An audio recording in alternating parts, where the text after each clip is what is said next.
Kepala Dinas Pemuda dan Olahraga Kadispora Kabupaten Bogor, Asnan AP, membuka secara resmi pelatihan instruktur senam tingkat Kabupaten Bogor tahun 2023 di salah satu hotel di wilayah Megamendung. Kegiatan yang diikuti 80 peserta dari 4 induk olahraga di bawah naungan Kormi ini berlangsung selama 4 hari ke depan.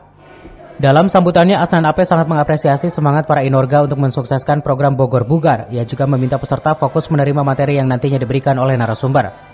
Asnan berharap melalui pelatihan ini banyak masyarakat yang mulai terbiasa melakukan olahraga sebagai tingkat kebutuhan sehari-hari. Selain sehat, saat ini semua jenis olahraga juga bisa berpotensi besar pada sisi prestasi yang bisa mengharumkan nama daerah ke tingkat nasional hingga ke tingkat internasional. Para peserta ikuti apa yang disampaikan para narasumber dan instruktur. Pak Ketua Korpi dan yang lain, para hadirin, kembali lagi tadi. Dan saya minta dulu kelompok senam minta dibuatkan gerakan senam yang dinamakan bugar-bugar.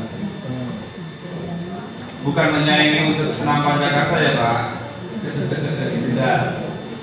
Kita coba variasikan. Ya.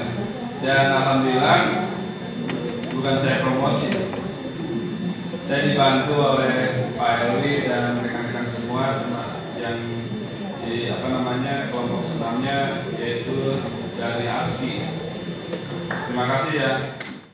Dari Megamendung, Cepi Suryadi melaporkan.